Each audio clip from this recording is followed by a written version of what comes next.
नमस्कार दोस्तों, आज के इस लेक्चर सीरीज में हम सब पढ़ने वाले हैं कि टॉर्ट में किस किस प्रकार की नुकसानी लोगों को दिलाई जाती है कोर्ट के जरिए। जैसा कि आपने शुरुआत में ही पढ़ा था कि जो टॉर्ट का जो मेन उद्देश्य होता है, कोई अगर बंदा अपकृत्य करता है तो उसके बदले उसको क्षतिपूर्ति दिलाई जाती है। तो वो जो क्षतिपूर्ति है, वो जो नुकसानी है, कौन कौन सी टाइप की हो सकती है, किस किस प्रकार की नुकसानी कोर्ट के द्वारा दिलाई जाती है, आज के इस वीडियो में हम विद केस लॉ उसको हम लोग देखने वाले हैं, बहुत ही ईजिली समझने वाले हैं। और ये जो मैं आगे आपको बताऊंगा ये एक चार्ट के फॉर्म में है, तो ये जो नोट्स है आप प्लीज़ ले लीजिएगा। मात्र मैं 15 रुपये इसका चार्ज रखा हूँ और इसको ले करके आप जहाँ पर भी पढ़ते हैं, जहाँ पर से आप सो करके उठते हैं, वहीं आजू बाजू आप लगा दीजिएगा दीवार पर, और जिससे कि जब भी आप सो करके उठें एक बार उसको आप देख लीजिएगा। और क्योंकि ये थोड़ा सा लंबा सा टॉपिक है और बहुत ही ईजी टॉपिक है, बहुत ज़्यादा हार्ड नहीं है, बट ये ज़्यादा इंपॉर्टेंट टॉपिक है क्योंकि ये एग्जाम में आते भी हैं ज़्यादातर। तो इसको आप एक बार लगा लीजिएगा अपने नोट्स पर, मतलब जहाँ पर भी आप सो के उठते हैं वहाँ पर आप एक बार लगा लीजिएगा। तो जब भी आप सो के उठेंगे आप एक बार देखेंगे तो बहुत ही ईजिली आपको याद होने वाला है। मैं भी ऐसा किया था, इसके लिए मैं आपको बता दे रहा हूँ। और अभी तक कुल टॉर्ट पर 17 लेक्चर सीरीज आ चुकी हैं, यहाँ पर आप देख सकते हैं। और जिन्होंने भी एक भी लेक्चर सीरीज मिस की है प्लीज़ जा करके देख लीजिए, मैं उसका लिंक डाल दे रहा हूँ प्लेलिस्ट का। प्लीज़ जा करके चेकआउट करिए कि कौन सी लेक्चर सीरीज आपने मिस कर दी है और जा करके उसे प्लीज़ कंप्लीट करिए, ताकि आपका जो भी मिस हुआ टॉपिक है, मिस हुआ जो सब्जेक्ट है, जो चीज़ें हैं, वो आपको फिर से आप पढ़ करके उसको आप एग्जाम में, जैसे कि मान लीजिए वही टॉपिक आ जाए तो उसको आप लिख सकें। और कुछ इंपॉर्टेंट जो वीडियो है वो भी आ गई है, उसको आप जाकर के देखिए। थोड़ा सा लंबा लेक्चर सीरीज है बट पूरा और कंप्लीट लेक्चर सीरीज मैं हमेशा डालने का प्रयास करता हूं।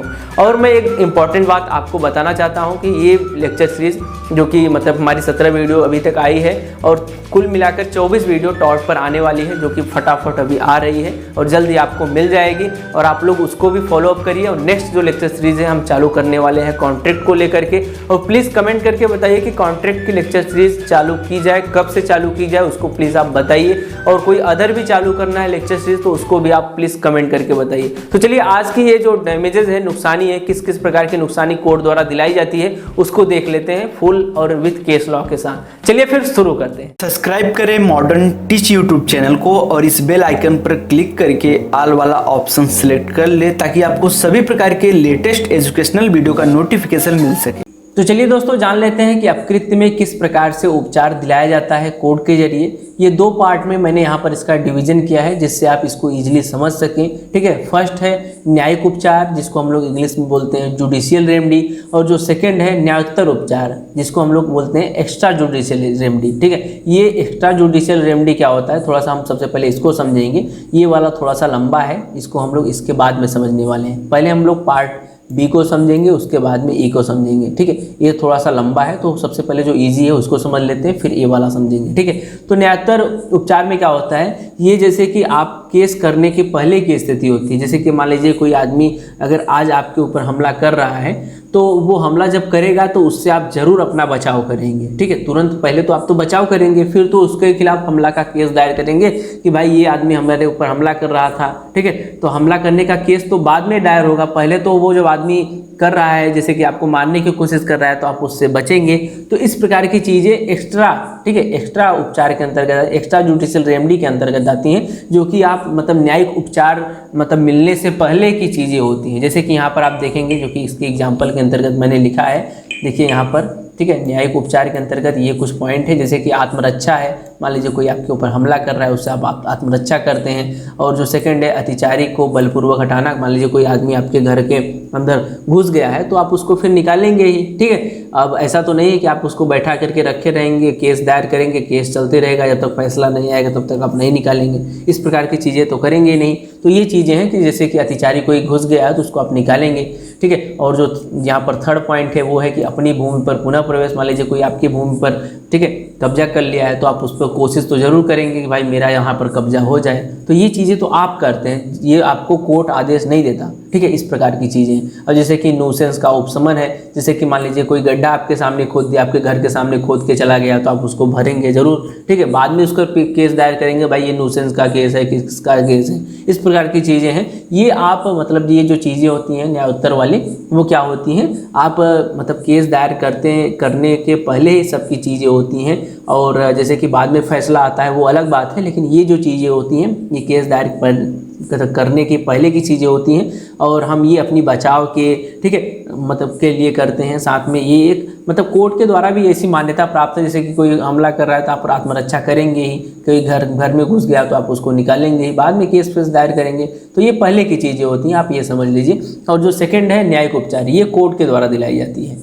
ये जो चीज़ें हैं ये कोर्ट के द्वारा दिलाई जाती है, ये फैसला निकल के आता है, इस प्रकार की चीज़ें हैं। तो इसके अंतर्गत 3 कुल पॉइंट हैं, ठीक है, हम लोग एक एक करके देखने वाले हैं। तो पहला जो पॉइंट है, सबसे पहले आपको तीनों पॉइंट मैं आपको दिखा देता हूँ कहाँ कहाँ पर हैं, इनके भी टाइप हैं, ठीक है। तो थोड़ा सा कन्फ्यूजन होगा, इसके लिए मैं आपको इसका 3 पॉइंट दिखा देता हूँ। न्यायिक उपचार के अंतर्गत 3 चीज़ें आती हैं। पहला आता है नुकसानी, और ये बात आप ध्यान रखिएगा कि टॉर्ट में जब कभी भी फैसला आता है तो नुकसानी ही उसका मेन उद्देश्य है कि भाई टॉर्ट का अगर केस है तो उसमें नुकसानी ही लोगों को दिला जाए, ठीक है। तो नुकसानी को आप थोड़ा सा अच्छे से पढ़िएगा। ये जो नुकसानी है कुल 6 प्रकार के होते हैं, ठीक है। हम लोग एक एक करके देखेंगे। ये फर्स्ट हो गया, सेकेंड हो गया, थर्ड हो गया, फोर्थ, फिफ्थ, 5, 6, ठीक है, ये 6 प्रकार के होते हैं। और जो सेकेंड है वो है व्यादेश। व्यादेश के अंतर्गत 2 पॉइंट है, यहाँ पर 1 है, 2, एक एक करके हम लोग पढ़ेंगे। और जो इसका थर्ड पॉइंट है, ठीक है, वो है संपत्ति की विनिर्दिष्ट। तो ये फर्स्ट हो गया, सेकंड हो गया, और जो सबसे ऊपर था क्या था, यहाँ पर आप देख लीजिए, ये है नुकसानी। तो ये कुल 3 पॉइंट इसके अंतर्गत आते हैं न्यायिक उपचार के अंतर्गत, ठीक है। बाकी जो इसके अंतर्गत है वो सब पॉइंट हैं। अब हम लोग एक एक करके थोड़ा सा ध्यान से समझने का प्रयास करते हैं, ठीक है। अब जैसे कि नुकसानी हो गया, मैंने आपको बताया कि नुकसानी के अंतर्गत 6 पॉइंट आते हैं। तो फर्स्ट है अवर्णनात्मक नुकसानी, ठीक है, जिसके अंतर्गत मैंने यहाँ पर शॉर्ट में लिख दिया है नाम मात्र की नुकसानी। इस प्रकार की स्थिति में क्या होता है मैं आपको बता देता हूँ, आप थोड़ा सा समझिएगा। इस प्रकार की स्थिति में ऐसा कोर्ट को लगता है कि भाई इस प्रकार के जो भी टॉर्ट के केस हैं, पहली बात तो आना नहीं चाहिए था, अगर आ गया है तो उनको नाम मात्र की एक नुकसानी छोटा मोटा दे करके हटा दिया जाता है। तो ये फर्स्ट वाले केस में आता है, जिसमें क्या होता है, नाम मात्र की नुकसानी लोगों को जिसको भी क्षति हुई होती है उसको दिला करके हटा दिया जाता है, ठीक है। सेकंड है प्रतीकात्मक नुकसानी। इसमें क्या होता है, किसी व्यक्ति के लॉ के कोई राइट का हनन होता है, विधिक अधिकार का उल्लंघन होता है, ठीक है। तो वहाँ पर कोर्ट को ये थोड़ा सा डिसीजन करना होता है कि भाई ये इनके विधिक राइट का उल्लंघन हुआ है कि नहीं हुआ है। अगर हुआ रहेगा तो इस प्रकार की रेमेडी उनको प्रोवाइड की जाएगी, प्रतीकात्मक नुकसानी। और जिसके बाद में उन्हें उसके अगर उनका विधिक अधिकार का कोई उल्लंघन हुआ है तो उनको एक प्रॉपर, ठीक है, उस उल्लंघन के लिए एक प्रॉपर रेमेडी उनको प्रोवाइड की जाएगी, ठीक है। और यहाँ पर ये भी कोर्ट मानती है कि उनका यहाँ पर कर्तव्य था इस बारे में कि अगर उनका कोई विधिक अधिकार का उल्लंघन हुआ है तो फिर उनका कर्तव्य था कि वो केस फाइल करें। जैसा कि आपने एसबी बनाम वाइट के केस में देखा था कि उनको वोट देने नहीं दिया गया था, बाद में उसने कोर्ट में केस दायर किया कि भाई मेरे को वोट नहीं देने दिया गया, तो उनके विधिक अधिकार का यहाँ पर उल्लंघन हुआ, बाद में उनको क्षतिपूर्ति दिलाई गई, ठीक है। तो इसके अंतर्गत ये केस आ जाएगा। और जो थर्ड है वो है वास्तविक नुकसानी, जिसको बोलते हैं रियल डैमेज। इसके अंतर्गत मैंने यहाँ पर केस लिखा है थर्ड के अंतर्गत, यहाँ पर आप देख लीजिएगा। तो इसके अंतर्गत मैंने यहाँ पर केस लिखा है जितेंद्र पोच्छादर बनाम Chittagong engineer and electronic supply company. इस केस में क्या हुआ था, मैंने यहाँ पर शॉर्ट में लिख दिया है, जो कि यह है कि नल से नहाते जाते समय इलेक्ट्रॉनिक शॉक या फिर इलेक्ट्रिक शॉक लगने से उस व्यक्ति की मौत हो गई थी। तो यही केस है। इसके अंतर्गत एक व्यक्ति था जो कि नल पर नहाने जा रहा था, ठीक है। तो गांव में सभी लोग नल पे नहाते हैं, वही सेम पोजीशन था उसका, वो नहाने जा रहा था और उस नल में लाइट उतर रही थी, ठीक है। इस प्रकार की स्थिति थी। और लाइट क्यों उतर रही थी, क्योंकि वहाँ पर आजू बाजू लाइट का कोई शॉर्ट सर्किट होगा या फिर खंबे की वजह से उस नल में लाइट आ रहा होगा, इस प्रकार की स्थिति रही होगी, या फिर सही से उसको टेपिंग वेपिंग नहीं किया होगा, इस प्रकार की स्थिति रही होगी। तो यहाँ पर साफ साफ जो मतलब चीज़ें हैं, साफ साफ जो अपकृत्य दिख रहा है उस ये जो चटगांव के जो भी कंपनी जो बिजली प्रोवाइडर हैं, ठीक है, उनकी यहाँ पर न्यूसेंस दिख रही है यहाँ पर बहुत ही साफ साफ कि भाई उनकी गलती से उस नल में लाइट आ रहा है। बताइए नल कहाँ और इलेक्ट्रिक लाइट कहाँ, अब बताइए किस प्रकार से क्या कनेक्शन है, वहाँ पे लाइट आ रही है। तो यहाँ पर सीधा सीधा उनकी गलती दिख रही है। तो यहाँ पर अब बताइए उस व्यक्ति को फिर उसकी मौत हो गई, तो यहाँ पर उसको एक वास्तविक क्षति इसके अंतर्गत दिलाई गई, यानी कि एक मोटा ठीक है क्षति उसको दिलाई गई, जैसे कि मतलब कि 20-25 लाख रुपया,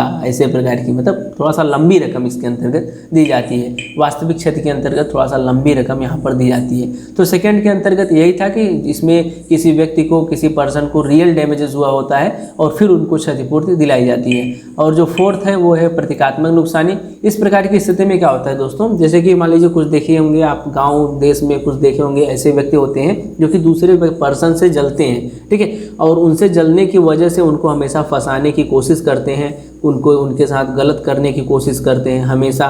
तो इस प्रकार की स्थिति में यहाँ पे प्रतीकात्मक नुकसानी, ठीक है, प्रतिकारात्मक नुकसानी उनको दिलाई जाती है, जैसे कि विद्वेषपूर्ण अभियोजन करके उनको फंसा देना या फिर विद्वेषपूर्ण अभियोजन करके उनको हानि पहुँचाना। तो इस प्रकार की अगर स्थिति रहेगी तो वहाँ पर प्रतीकात्मक नुकसानी दिलाई जाती है, जहाँ पर उस पक्षकार को जिसने विद्वेषपूर्ण अभियोजन किया, जिसको मतलब ईर्ष्या थी दूसरे पर्सन से, उसको थोड़ा सा, ठीक है, थोड़ा सा सबक सिखाने के लिए उसको उससे ज़्यादा क्षतिपूर्ति पे आउट करवाई जाती है उस पर्सन के खिलाफ, ठीक है। तो ये स्थिति होती है। प्रतीकात्मक नुकसानी में ये होती है कि विद्वेषपूर्ण अभियोजन करके किसी को फंसाया गया होता है, उस स्थिति में ये जो नुकसानी है वो लोगों को दिलाई जाती है, ठीक है, जो भी उससे प्रताड़ित हुआ रहता है। और जो फिफ्थ है, ठीक है, प्रत्याशित या फिर चलती रहने वाली क्षति, इसके अंतर्गत भी मैंने केस लिखा है। यहाँ पर जगह नहीं था इसलिए मैंने नीचे केस लिख दिया है, यहाँ पर है नीचे, सबसे नीचे है, ठीक है, चलती रहने वाली क्षति। इस प्रकार की स्थिति में देखिए यहाँ पर एक केस है, हरदीप कौर बनाम यूनियन ऑफ इंडिया करके केस है। इसमें क्या हुआ था कि एक आदमी था, उसका पुत्र था, वो इकलौता पुत्र था और इकलौते पुत्र की मृत्यु हो जाती है, ठीक है, किसी भी वजह से, किसी के अपकृत्य की वजह से मृत्यु हो जाती थी। ऐसा केस में नहीं लिखा गया है कि किस वजह से हुई, इसलिए हमको भी पता नहीं है, लेकिन उसकी मृत्यु हो जाती है, ये हम लोग जानते हैं। इसके लिए मैंने लिखा है पुत्र जो, यहाँ पर मैंने शॉर्ट में लिखा है, पुत्र जो 15,000 रुपये प्रतिमाह कमाता था, 20 वर्ष की अवधि जोड़ते हुए 96,000 रुपया उसको क्षतिपूर्ति के तौर पर दिलाया गया, ठीक है। तो यहाँ पर वही केस था कि भाई वो पुत्र कमाता था 15,000 रुपये अकेले, मतलब वही उसी के हेल्प से घर परिवार उसका चलता था, और बाद में उसकी मृत्यु हो गई तो उसका घर परिवार कैसे चलेगा, इसके लिए तो यहाँ पर ये इस प्रकार की जो क्षति होती है वो चलती रहने वाली क्षति कही जाती है। जैसे कि अब मान लीजिए वो बंदा मर गया तो अब उसके घर परिवार को कौन चलाएगा, किस प्रकार के मतलब की स्थिति हो जाएगी, उनका बहुत बहुत बुरी स्थिति हो जाएगी उन लोगों की, और वो कैसे खा पी पाएंगे, ठीक है, इस प्रकार की स्थिति रहेगी। तो इस प्रकार की स्थिति में ये बोला जाएगा कि ये चलती रहने वाली क्षतियाँ, जैसे कि अब वो मर गया तो लंबे समय तक 10-20 साल तक कोई भी पर्सन वहाँ पर अगर कोई दे रहा है तो ठीक है, नहीं दे रहा है तो क्या होगा, फिर उस परिवार का किस प्रकार से चलेंगे, भूखे पेट रहेंगे, क्या होगा। तो यही स्थिति है। तो 15,000 रुपये वो कमाता था और क्षतिपूर्ति उनको तो फिर जो दिलाई गई 20 वर्ष की अवधि को जोड़ते हुए कि मान लीजिए कि आपका अगर बेटा रहता, मान लीजिए 45 साल का है तो 20 साल और मान लीजिए जीता, एक नॉर्मल अगर इंसान की तरह देखा जाए तो 20 साल और जीता, तो 20 वर्ष की अवधि को जोड़ते हुए उसके जो भी पैसा है उसको यहाँ पर, ठीक है, मल्टीप्लाई वही करके जोड़ के दिया जाता है कि मान लीजिए कि वो अगर बेटा आपका रहता तो वो इतना अपनी पत्नी को देता है, इतना अपने बच्चे के ऊपर खर्च करता है, इतना पैसा आपको देता, तो जो उनके मतलब पिता को देता वो अपने, ठीक है, उतना, ठीक है, उतना 20 वर्ष की अवधि के हिसाब से जोड़ करके फिर उनको दे दिया जाता है। अगर आपको और भी ज़्यादा डिटेल में समझना है तो ये केस थोड़ा सा देख लीजिएगा, उनको वहाँ पे बहुत ईजिली बता दिया गया है कि किस प्रकार से जोड़ा उड़ा जाता है। मैं आपको ऐसा ओवरव्यू दे रहा हूँ। जो चलती रहने वाली क्षतियाँ हैं वो इसी प्रकार की होती हैं कि लंबे टाइम तक कोई किसी पर्सन, कोई व्यक्ति है जो कि घर का मेन है, हेड है, जो कि घर के परिवार की खर्चा वर्चा चलाता है, अगर उनकी डेथ हो जाती है तो अब घर परिवार का खर्चा कौन चलाएगा, तो इसके लिए वहाँ पर जो भी मनी है वो जोड़ करके दी जाती है। भाई अगर वो 20 वर्ष तक रहते तो इस प्रकार की स्थिति, इतना पैसा कमाते तो इतना पैसा जो भी होता है वो जोड़ देते हैं, ठीक है, जोड़ करके आपको दे देते हैं। तो हम लोगों ने पढ़ लिया फिफ्थ, ठीक है। अब हम लोग पढ़ते हैं सिक्स के अंतर्गत है साधारण एवं विशेष क्षति। इसके अंतर्गत भी मैंने केस लॉ लिखा है, यहाँ पर आप देख लीजिए, जिससे आप बहुत ही इजीली समझ पाएंगे, ठीक है। इसमें क्या हुआ था, इस केस लॉ में साधारण एवं विशेष नुकसानी वाले क्षति के केस में क्या हुआ था, इस केस का नाम है वरन बनाम कृष्णमूर्ति।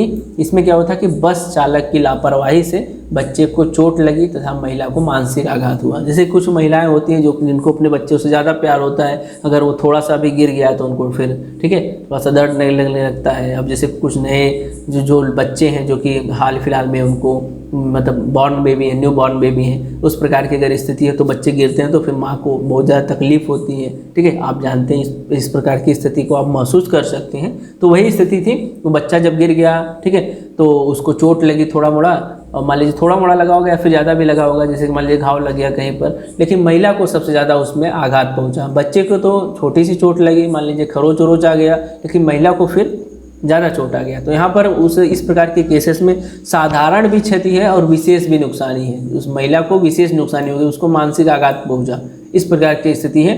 तो इस प्रकार की स्थिति में जो भी क्षतिपूर्ति है वो भी बहुत ज़्यादा दिलाई जाती है, मतलब कि उनका भी जो भी पे आउट है प्रॉपर तरीके से करने का प्रयास किया जाता है, ठीक है। तो इस प्रकार के कुछ क्षतियाँ हैं जो कि यहाँ पर आप देखेंगे, इस 6 पॉइंट हैं जो कि नुकसानी के अंतर्गत आती हैं। फर्स्ट है अवनात्मक, एक बार हम लोग रिवीजन कर देते हैं। फर्स्ट है अवनात्मक, जिसमें नाम मात्र की नुकसानी होती है। सेकंड है प्रतीकात्मक, जिसमें विधिक अधिकार किसी का उल्लंघन हुआ होता है, और जो थर्ड है वो है वास्तविक नुकसानी, जिसमें किसी को वास्तव में डैमेज हुआ होता है, जैसे कि किसी की मृत्यु हो गई, इस प्रकार की स्थिति होती है। और जो फोर्थ है प्रतीकात्मक नुकसानी, इसमें क्या होता है, कोई व्यक्ति होता है जो कि विद्वेषपूर्ण अभियोजन करके किसी को फंसाने का प्रयास करता है या फिर उसको परेशान करने की स्थिति होती है, ठीक है, तो उसको प्रतीकात्मक नुकसानी दिलाई जाती है। और जो फिफ्थ है यहाँ पर नीचे जो फिफ्थ है चलती रहने वाली क्षतियाँ, तो मैंने आपको बताया चलती रहने वाली क्षतियाँ में किसी पर्सन के, किसी घर के मेंबर का जो भी हेड है वो पर्सन की मृत्यु हो जाती है, तो फिर उस घर का देखभाल करने कैसे होगा, तो फिर कोर्ट जोड़ ओड़ कर देती है पैसा कि भाई इतना साल जीवित रहते हैं तो इतना उतना पैसा देते हैं, तो इस प्रकार की स्थिति है। और जो सिक्स्थ है वो साधारण है विशेष नुकसानी, जब एक ही केस में दोनों स्थिति रहेंगी कि उसमें साधारण नुकसानी भी है और कोई विशेष नुकसानी है, जैसे कि वहाँ पर उस बच्चे को चोट लग गई थी और बाद में उस महिला को कोई मानसिक आघात हो गया था, तो इस प्रकार की स्थिति होती है इसमें, ठीक है। तो ये चीज़ें हो गई, ये तो चीज़ें होती, ठीक है, नुकसानी के अंतर्गत। नुकसानी को अच्छे से पढ़िएगा क्योंकि नुकसानी ही टॉर्ट के अंतर्गत दी जाती है और नुकसानी इसका मेन एम है, ठीक है, मेन इसका उद्देश्य है। तो न्यायिक उपचार के अंतर्गत जो सेकंड पॉइंट आता है वो आता है व्यादेश, जिसको हम लोग इंग्लिश से बोलते हैं इंजक्शन, ठीक है। तो कोई व्यक्ति को भाई बोल दिया जाए ये करिए वो मत करिए, तो यही चीज़ें इसके अंतर्गत आती हैं, ठीक है। फर्स्ट है प्रतिषेधात्मक, ठीक है, व्यादेश, यानी कि कोई काम अगर कोई पर्सन कर रहा है तो इसको रोक दिया जाता है भाई ये मत करिए, ठीक है। तो इस प्रकार की अगर कोई व्यक्ति को काम करने से, वो काम करने से रोका जाएगा तो वो आएगा पहले पॉइंट के अंतर्गत, प्रतिषेधात्मक व्यादेश, ठीक है। सेकंड है आज्ञा पालन, जैसे कि कोर्ट कोई आदेश दे देती है भाई ये काम करिए, ठीक है, या फिर वो मत करिए, इस प्रकार की स्थिति आज्ञा पालन के अंतर्गत आती है, भाई ये पर करिए, ठीक है, यहाँ पर ये करवाइए, आपने ये चीज़ किया है तो इसके लिए ये करिए, तो मतलब कोर्ट प्रॉपर आदेश देती है। फर्स्ट है रोक देती है, प्रोहिबिशन में बस ये है कि रोक देती है, और सेकंड में है ये आदेश दे कि भाई ये करिए, ठीक है, मतलब इसमें ऑर्डर देती है और इसमें रोकती है, ठीक है। फर्स्ट वाले में रोकती है और जो सेकंड वाला है इसके अंतर्गत ऑर्डर देती है। और इसके अंतर्गत जो भी मतलब कि थर्ड पॉइंट आता है वो है संपत्ति की, ठीक है, संपत्ति की विनिर्देश या फिर वापसी। तो इसके अंतर्गत जैसा कि आप लोग जानते हैं कि भाई जैसे कि संपत्ति पर कोई कब्जा कर लेता है, बाद में केस वेस चलेगा, तो अगर केस मतलब में ये प्रूव होता है कि भाई ये इनकी संपत्ति है, तो कोर्ट फिर एक आदेश पारित करेगी भाई जो कि आएगा आज्ञा पालन के अंतर्गत कि भाई ये संपत्ति इनकी है और इनको दे दी जाए, तो बाद में फिर उनका आदेश का पालन होगा और उनको संपत्ति दे दी जाएगी। तो यही है भाई कोर्ट जो भी है वो ये जो तीन जो भी मतलब न्यायिक उपचार है वो देती है। फर्स्ट है नुकसानी, नुकसानी के अंतर्गत 6 पॉइंट आते हैं, और जो सेकंड है व्यादेश, व्यादेश के अंतर्गत 2, ठीक है, 2 चीज़ें वो कोर्ट आदेश देती है, भाई ये मत, ये करिए, ये मत करिए, इस प्रकार की स्थिति यहाँ पर आती है। और अगर किसी ने संपत्ति पर कब्जा किया है, बाद में प्रूव हो जाता है कि भाई ये इनका है, तो उनको वो दिला देती है। थर्ड पॉइंट के अंतर्गत ये चीज़ें आती हैं। बाकी ये केस लॉ है, ये इसी के अंतर्गत आते हैं, जो कि मैंने आपको बता दिया, जस्ट ये आपको नॉलेज के लिए थे, जिससे कि आपको वो पॉइंट पढ़ें, उस पॉइंट के अंतर्गत ये केस लॉ भी लिख दीजिए। अगर आप एग्जाम में ये चीज़ें आती हैं तो ये केस लॉ डालेंगे, फिर काफ़ी अच्छा आपको रिजल्ट देखने को मिलेगा, ठीक है। तो ये जो बाकी नोट्स है वो आपको डिस्क्रिप्शन में लिंक मिल जाएगा, जाकर के ले लीजिए। और बाकी जो फर्स्ट वाला पेज है इसका तो कंपलसरी है, इसको निकाल करके अपनी दीवार पर चिपका दीजिए और रोज़ सुबह शाम देखिए, आपको याद हो जाएगा कि